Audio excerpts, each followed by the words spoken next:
السلام عليكم، وحشتوني جدا جدا جدا.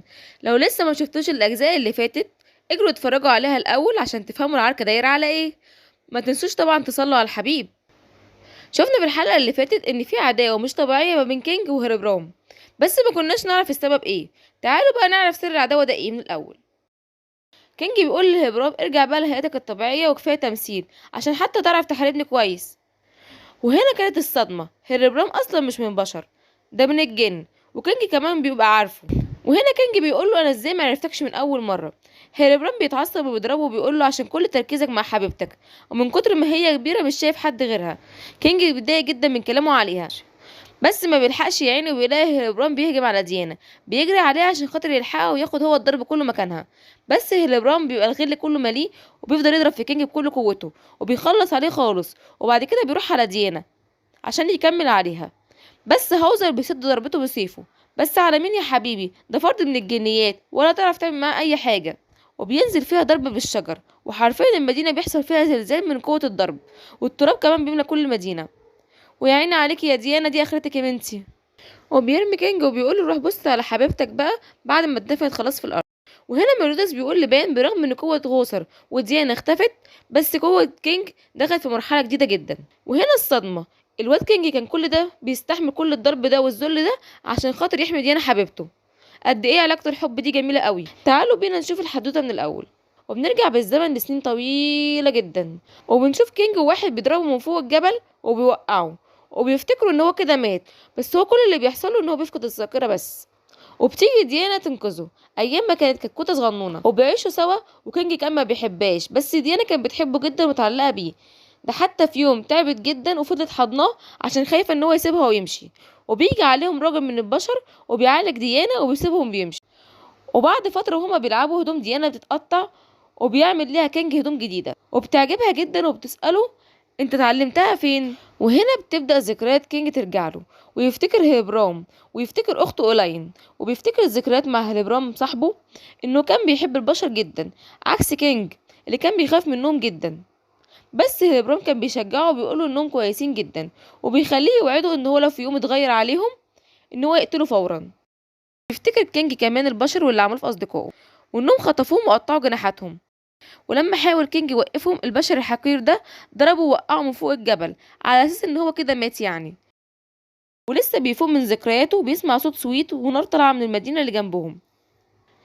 بيجري يشوف اللي بيحصل ويسيب ديانا عشان خاطر خايف عليها. بس ديانا كانت حاسه ان هو ماشي ومش راجع تاني. بيطمنها ان هو هيرجع تاني، وبيجري يروح على القريه. بيلاقي كل اللي فيها ماتوا، وبيبص وراه بيلاقي نفس الشخص اللي قتله قبل كده. بيستغرب جدا وبيقول له انت ازاي لسه عايش؟ ده انت عمرك قصير جدا، ده عدى مئات السنين على اخر مره شفتك فيها. بس المفاجاه ان هيبرام صاحبه هو اللي بيظهر بعد كده، وبيساله ازاي انت اللي لسه عايش؟ انا شفت البشر الحقير دوت قدام عيني وهو بيقتلك، عشان كده حاولت ان انا انتقم منه وقتلته، وقتلت كل البشر اللي بشوفهم في حياتي انتقاما لموتك وموت اصدقائي. وهنا كينج بيصدم جدا من صاحب عمره، وبيبدأ يحكي ليه هيلبرام على اللي عمله الحقير البشري في صحابه، وازاي كان بيعذبهم وبياخد جناحاتهم عشان يبيعها بسعر عالي. وانه بعد الحادثة ديت فضل يقتل في اي بشري انتقاما لاصحابه وليه. وهنا كينج بيحتفل على طول بوردة في قلبه، شايف ان هو كده بيوفي بوعده مع صاحبه. وعد ايه يا عم الحاج؟ بيقولك كان بينتقم ليك ولاصحابك، ما علينا. وبيعتذر لهيبرام ان هو ساب كل ده يقاسي لوحده، وانه لازم يكفر عن ذنوبه. ويروح لديانا وبيحتفل هي كمان بوردة تخليها تفقد الذاكرة بتاعتها. وبيروح يسلم نفسه على اساس ان هو اللي بيقتل البشر، وبياخد 1000 سنة سجن. وهو في الطريق بيقابل ميريودس وبينضم لفريقه. وبكده يكون خلصت الحدوتة. نرجع بقى للحاضر تاني. وهيلبرام بيتعصب جدا وبيقوله ازاي فيك نفس بعد كل ده؟ ده انا كسرتك خالص. كينج بيقوله انت لسه شفت حاجة؟ بيتعصب هيلبرام جدا وبيأمر كل الفرسان تمدوا بكل طاقتهم. بس على مين يابا؟ ده كان في الاول بس. كينج اتحول خلاص وفضل يضرب فيه لحد ما موته للمرة التانية. وبيروح يعتذر ليه عشان خاطر موته لتاني مرة. يا على الإخلاص يا أخويا. وبيروح يعتذر لديانا عشان سابها تعاني لوحدها وما كانش جنبها. هاوزر بيسألهم عن سبب وجودهم في المدينة، بيقولوا له عشان خاطر يحرروا إليزابيث وهيمشوا على طول. نروح بقى لهندريكسون وهو بيحارب أرثر. تبقى الدنيا ولع عندهم، وكمان بيجي ميرودس يولعها أكتر. وبيسألوا عن إليزابيث، بيقوله ولا الجن الازرق هيعرف يجيبها، انساها بقى. وهوب مرة واحدة بتظهر سحابة فوق مريودس وبتنزل منها رعد عليه، وبيظهر بعدها غل، وبيفضل يضرب في مريودس من غير رحمة. وبيجي ارثر عشان خاطر يساعده، وبيقول له سيب غل عليا وخليك مع هندريكسون، وبيولع القتال ما بينهم. وحرفيا غل ما كانش سايب فرصة خالص لمريودس ان هو يهزمه، فضل يقتل فيه لحد ما طير سيفه من ايده، ولسه بيهجم عليه بالضربة القاضية. بتتفعل عند مريودس الهالة الشيطانية، وبيصد ضربات غل بكل سهولة. وباقي الخطايا اول ما بيشوفوا البرق بيعرفوا ان ميرودس هناك. وبنروح لإليزابيث وهي بتفوق في الأوضة المحبوسة فيها اللي فيها الملك. أول ما بيسمع صوتها بينادي عليها، بتجري تحضنه وبتقوله إنها جابت الخطايا معاها عشان تنقذه. ما بتلحقش تفرح، بتدخل عليهم الساحرة الشريرة اللي خطفتها وبتقوله ودعها بقى عشان خاطر مش هتشوفها تاني. وبتعرفها إن ميرودس جه عشان خاطر ينقذها بس مش هيلحق لأنهم هيخلصوا عليه. وبنرجع بالزمن لما ميريودس كان بيدرب غل، وغل كان ضعيف جدا وكان بيعيط من اقل حاجه. وهنا ميريودس بيقول له هقولك على تعويذه لو قلتها انا هاجي انقذك من اي حاجه تقابلك، وهي انا اقوى من الخطايا السبع. وبتعرف الساحرة ان ميريودس مزنوقة بين غل وهندريكسون، وبيأمرها هندريكسون انها تنضم ليهم عشان يخلصوا منه بسرعة. وفعلا بيبقوا التلاتة على ميريودس. مش جدعانة دي يا رجالة. واول ما بتيجي بتستخدم سحرها التلج وبتجمده في مكانه، ولسه بيفكوا يا عيني بيلاقي هندريكسون وراه وبيضربه ضربة تطيره. ولسه بيقوم بيلاقي غل يا دوبك وراه وبيدب فيه، وغل بيهجم عليه بالرعد وبيحاول يعكس الاتجاه بس الساحرة الشريرة بترجعه ليه تاني. والخطايا السبع بيحسوا باللي بيحصل وبيستغربوا ازاي ميريودس بيعمل كده، لانه اتضح ان ميريودس بياخد كل الضرب ده بمزاجه. نروح بقى لمارجريت وهي بتطلع فوق القلعه عشان خاطر تنتحر، وبتنادي على غل وبتقول له انا عارفه انك بتحبني وانا كمان، بس مستحيل حبي ليك يبقى سبب في تدميرك. انا هخلصك مني ومن اللعنه دي كمان. وبتنط من فوق القلعه. ونرجع للعركه تاني وبنلاقي الفرسان التلاته جمعوا هجوم قوي جدا وبيضربوا بيه ميريودس، ولسه ميريودس هيصد الضربه بيشوف مارجريت وهي بتنتحر، فبيبعت ليها نار من سيفه وبياخد هو الضربة كلها يا عيني، بتدمره حرفيا. وطبعا هندريكسو مش هيضيع الفرصة وبيجري عليه عشان خاطر يخلص عليه خالص. بس هنا كانت المفاجأة، هندريكسون دراعه بيطير وبيتقطع، واتضح ان غل هو كمان اللي قطعه. هو ايه اللي بيحصل؟ هو في ايه؟ غل بيقول لمريودس ارتاح انت بقى وسيب الباقي عليا. وبيروح ارثر ينقذ مارجريت، وهندريكسون بيكون مصدوم من اللي بيحصل وبيقول له ايه اللي انت بتعمله ده؟ ارجع لعقلك. بيقول له غيل هو ده قمة العقل، انا مش معاكم اصلا من الاول. وهوب دبل كيك بيهجم على هندريكسون وبيشروحه خالص، وبيقول له فين يوجعك. واتضح ان ميريودس لما قابل غيل لاول مرة عرف ان غيل مش في طبيعته وان عليه لعنة، خصوصا بعد ما قال له انا اقوى من الخطايا السبع. الساحرة بتتعصب جدا لانه كشف التعويذة بتاعتها وبتقرر تدمرهم كلهم وبتنقلهم لمكان عشان خاطر تعرف تخلص عليهم فيه. بس بيظهر البطل بتاعنا الجديد عباية ديت، وبتنقلها لبق الوحش وبتقلع العباية وبتظهر بقى على حقيقتها. اخطر ساحرة هي عضو في خطايا السبع، خطية الخنزير مارلين. وبنروح لبان هو تحت الارض وبيكلم السلاح المقدس وبيطلب منه يرجع عليه إيلاين وياخد حياته هو مكانها، بس السلاح مش بيرد عليه. وحاجة تانية بقى اللي بترد عليه، وبيظهر مرة واحدة هوك من فوق السلاح وبيتخض جدا بان وبيحكي ليه اللي حصل. هوك ولسه هيمشي بينور السلاح وبيرد عليه وبيقول له انا عرفت طلبك بس المقابل مش عاجبني، انا عايز روح مريودس المقابل وهرجع ليك قليل. بان وهوك بيصدموا جدا من اللي قاله. وبنروح لإليزابيث وهي بتحكي للملك على كل اللي حصل، وهو بيطمنها وبيقول لها ان في خنزير هيجي ينقذني وهو ده قوة الملك التنبؤ بالمستقبل. نروح بقى لمريودس ومارلين ماسكة الساحرة فين يوجعك عشان تقول لها مكان إليزابيث، وفعلا بتقول لهم وبيروحوا هناك بس مش بيقدروا يدخلوا عشان الساحرة الشريرة عاملة تعويذة على الأوضة ومحدش غيرها يقدر يدخل أو يطلع. بس على مين يا ماما؟ ده احنا معانا أخطر ساحرة مارلين، بتفك التعويذة بكل سهولة وبتفتح الباب بكل سهولة، جمدان جمدان من الآخر يعني. وهنا حانت اللحظة الرومانسية. إليزابيث بتروح تاخد ميريدس بالأحضان وبتفضل تعيط وبيهديها وبيسلم على الملك واخر انبساط. بس يا عيني ما بيلحقوش يفرحوا وبيدخل عليهم دولوفاس وبيصدم جدا دولوفاس لما يشوف الملك وبيقول له غل هندريكسون مات والدور دلوقتي عليك انتقام من ابويا اللي انتوا قتلتوه يا كفره. وبتحكي ليه مارجريت انها شافتهم يومها وراحت تقول لغل، بس الساحره الشريره بنت التيت حطت عليهم لعنه عشان يسمعوا كلامها لحد ما مريودس جه وانقذنا. وبيتصدم دروفاس جدا وبينهار قدامهم، وبيحكي لهم على كل اللي عمله واللي كان مخططه مع هندريكسون، وبيعتذر جدا ليهم وبيقول لهم انا جاهز لاي عقاب عايزينه. وبنروح بقى لهندريكسون وبيكون لسه عايش، وبياخد دراعه وبيروح على الساحره وبيقول لها بتعيطي ليه؟ هما اللي هيعيطوا دلوقتي، يلا بينا على القصر. وشكل الموضوع ما يطمنش. نرجع للملك وهو بيعزل دروفاس من منصبه، وبعد كده بيقع على الارض من التعب. بيجري عليه بناته وبيكونوا خايفين جدا عليه، بس بتتدخل مارين وبتقول لهم ما تخافوش انا هعالجه. وبيكون ده اللي اتنبأ بيه الملك اصلا من الاول، الخنزير اللي على رقبتها. اول ما بتاخده وبتمشي القصر بينهار، وكل واحد بيلحق المزه بتاعته بالعافيه، ودولوفاس بيكون كمان هرب.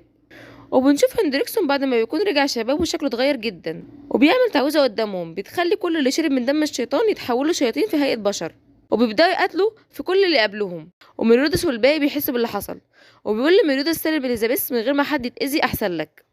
وهنا كانج بيتدخل وبيهجم عليه بس هيلبران بيمنعه، وكانج بيستغرب جدا هو ازاي لسه عايش. بيعرفوا هندريكسون ان هو عمل تعويذه عليه، وهي استعباد الموتى للمره التانية، وان كل مره بيعملها بيفقد جزء من ذاكرته، ودلوقتي مستحيل يعرفك.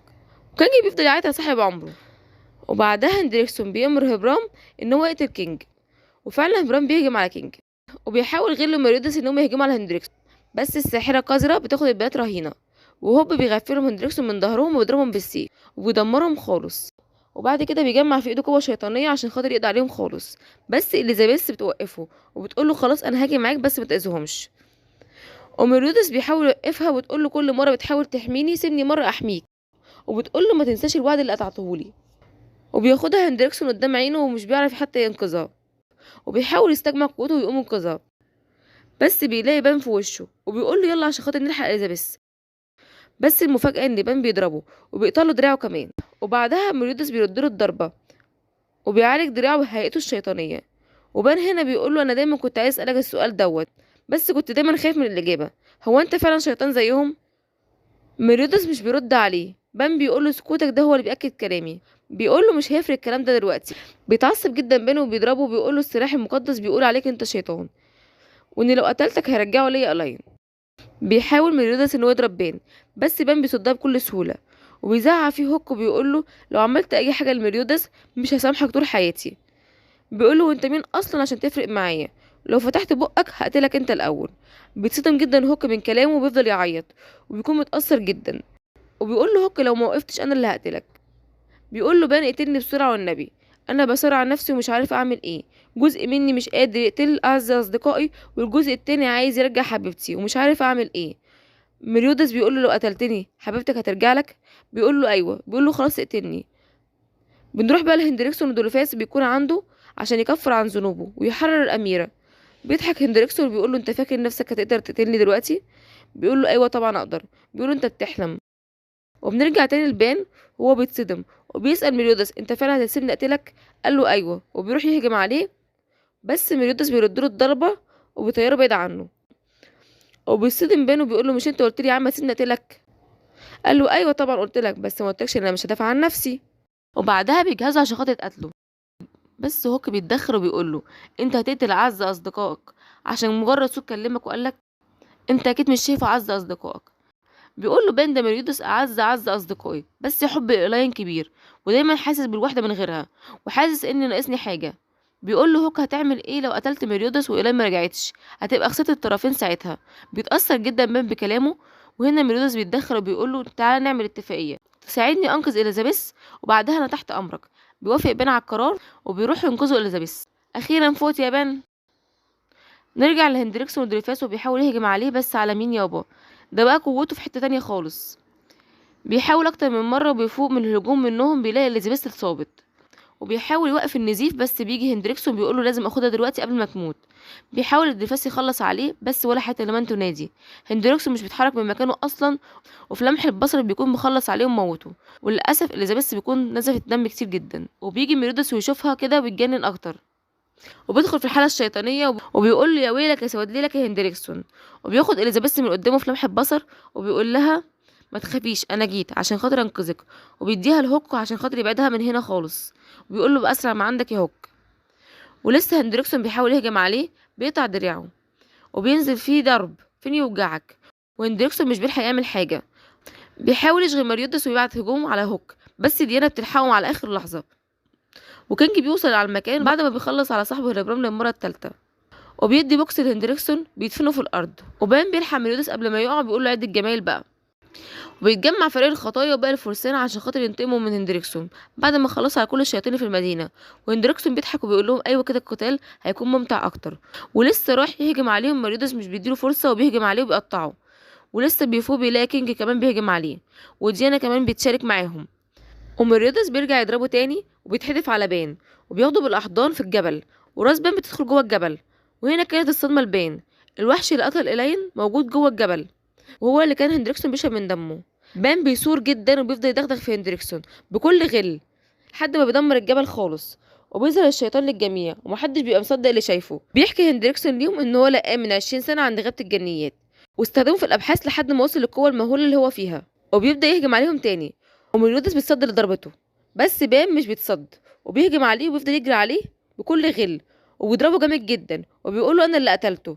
من كتر الضرب بيوقع هندريكسون في حفره كبيره، وبينزل وراه كل الخطايا ما عدا ديانا، وبيدوروا على هندريكسون بيلاقوه جنب شيطان اكبر. وبيشكر بان جدا انه هو السبب في الاكتشاف اللي هو وصل له ده، وبيشكر بان جدا لانه السبب في الاكتشاف اللي هو وصل له. بيبدا ياخد حقن الدم من الوحش وبيديها لنفسه، وشكله بيتحول خالص. بان بيهجم عليه بس جسمه كله بيتدمر وخلاص محدش هيعرف يقف قدامه بعد ما بقى شيطان، وشكلها نهاية الخطايا. وبره بيكونوا الفرسان فرحانين جدا ومستنيين خروج الخطايا بعد ما يكونوا خلصوا على هندريكسون، بس المفاجأة ان الخطايا هم اللي بيتحدفوا عليهم، وبيظهر هندريكسون بشكل جديد. بيحاول يضربوه بس مش بيعرفوا، وبيجهز تعويذة شيطانية لما بتلمس اي حد بيسود وبعد كده بيموت على طول. ويبدأ الرعب يدخل في قلب الناس. بيحاول قائد زئير الجبل يهجم عليه هو وباقي فريقه وبقية الفرسان كمان معاه، بس ولا الهوا ولا حتى بيتخربش. بيحاول تاني كل الموجودين ويهجموا عليه بس كان بيصدهم بكل سهولة. وبيجهز طاقة شيطانية تاني عشان خاطر يضربهم بيها، بس ميريودس بيجري على إيزابيث وبينقذها. وهندريكسون بيجهز واحدة كمان مخصوصة لميريودس. كلهم بيخافوا عليه وبيحاولوا يحذروه، بس عمنا هوك الجامد بيقف قدامها وبيحمي ميريودس بجسمه، وبيقول له خلي بالك من إليزابيث. وبيموت هوك وكل الموجودين بيتصدموا جدا وبيفضلوا يعيطوا على هوك. ولسه هندريكسون بيجهز واحده كمان بيظهر نور قوي جدا من السماء ومحدش عارف مصدره ايه، بس مارجريت بتبقى عارفه ايه المصدر. ايوه هو ده قوه اليزابيث الحقيقيه، ظهرت قبل كده لما الملك اتصاب وهو بينقذها، ولما اختها برضه اتصابت وهي بتلحقها عند النهر. هي دي قوه اليزابيث الحقيقيه، قوه علاجيه جباره قادره تشفي اي حد. حتى اختها فيرونيكا طلعت عايشه ما ماتتش برضه بسببها. واليزابيث بتنور وبتسأل هندريكسون انت بتعمل كده ليه؟ بيرد عليها الشيطان اللي جواه وبيقول لها عشان انتقم من اللي ختمنا قبل كده واكسر الختم ونطلع من تاني. وبيبدأ يجمع طاقته من تاني عشان خاطر يهجم عليها، بس اليزابيث بتتعصب جدا ونورها بيزيد وبتحمي كل الموجودين وبتشفي كل جروح. وهندريكسون مش بيقدر يقف قدام نورها وبيبدأ جسمه يتأثر. وسحر اليزابيث مش بيشفي الموجودين بس، لا ده المملكة كلها اتشافت من قوتها، كل ده وهي ما تعرفش ان هي السبب. وبعد كده بتنهار وبتقع. ميلودس بيجري عليها وبيديها لاختها وبيقول لها خلي بالك منها وسيب الباقي علينا. بيبداوا كل خطوه تتشجع وبيفضلوا يضربوا في هندريكسون فين يوجعك، بس هندريكسون بيشفي نفسه على طول بكل سهوله. ميلودس بيقول له غوسر يعرف باقي الخطايا الخطه، وفعلا بيعرفهم، بس ديانا بتكون خايفه جدا على القائد وهو بيطمنها. وبيلغي ميلودس الحمايه اللي على جسمه وبيجري عليه عشان خاطر يضربه. وغل بيكون متردد جدا ان هو ينفذ الخطه ويضربهم هما كمان، وبعدها بيتحمس وبيضربهم هما الاتنين بالبرق. وباقي الخطايا بيضربوهم برضو، وهندريكسون بيضرب ميريودس، وديانا كمان بتضربه وهي خايفه جدا عليه وبتقول له انا اسفه. واخر واحد بان بيضربه وبيقول له هندريكسون ايه الهبل ده يا عم، هو المفروض يضربوني انا ولا يضربوك انت؟ هندريكسون بيقول لهم انتوا مجانين ولا ايه؟ بيقول له ميريودس انت اللي عبيط. وهوب دبل كيك، قوه رهيبه بتخرج من ميريودس بسبب ان جسمه اتشحن بكل الضربات اللي اتعرض ليها، وهيرجعها كلها لهندريكسون مره واحده. وهندريكسون بيخاف جدا وبيطلع يجري، بس غريمور بيحبسه، بس هو بيقدر يكسر الحاجز وبيطلع منه يجري. بس على مين يابا؟ ميلودس بيهجم عليه بكل قوته ويديله ضربه بتخفيه خالص من الوجود، وبيقع بعدها على الارض من التعب. بتجري عليه اليزابيث، وبيجي بعدها الملك هو ومارلين بعد ما عالجته، بس فرحتهم بالانتصار والشفاء الملك مش بتكمل بسبب زعلهم على هوك. وبان بيبقى اكتر واحد زعلان عليه جدا لانه زعله قبل ما يموت. وميلودس بيقول له هوك انت السبب في الانتصار اللي حصل ده، راجع عليك انت، ارجع بقى وانا هضاعف لك وجبتك 3 اضعاف اللي كنت بتاخدها. بيرد عليه هوك وبيقول له انا موافق في وسط صدمه للجميع. وبيظهر هوك بس بيكون صغير جدا جدا، وبان اكتر واحد كان فرحان بيه. وبتروح إليزابيث تعالج مريودس، وبعدها بتدخل عليهم فيرونيكا وبتفرح جدا إليزابيث إن أختها لسه عايشة. وبعد المعركة بتحكي مارلين للقائد إن سيفو والتابوت في طائر سرقهم ومتعرفش راح بيهم فين. وبالليل بيحتفلوا بالانتصار وآخر دلع وروقان. أخيرا بعد فترة صعبة جدا مرت عليهم، وتاني يوم بتتجمع العيلة أخيرا بعد فترة طويلة، وبيعرفوا الملك إن الخطايا ماشيين من المدينة رايحين يبنوا مدينة ليهم لوحدهم. بس اليزابيث بتزعل جدا وبتقول لهم انا لازم اودعهم، بس الملك بيقول لها انهم مشوا خلاص. بس تفتكر ميريودس هيقدر يمشي من غير ما يودع اليزابيث؟ اكيد طبعا لا. ومره واحده بتقتحم الحانه الام القلعه، وبينزل ميريودس عند الشباك وبيقول لها احنا اتفقنا ان احنا نجمع كل الخطايا مع بعض وفاضل لسه واحد واهم واحد. بتفرح جدا اليزابيث وبتنط عليه تحضنه وبتطلع تحتفل معاهم، وبيمشوا يكملوا بقية الرحلة مع بعض. وبكده يكون الجزء الأول خلص. لو عايزين ألخص لكم الجزء التاني اكتبوا ليه في التعليقات. ما تنسوش تصلوا على النبي في الكومنتات وتحطوا لايك للفيديو. والسلام عليكم ورحمة الله وبركاته.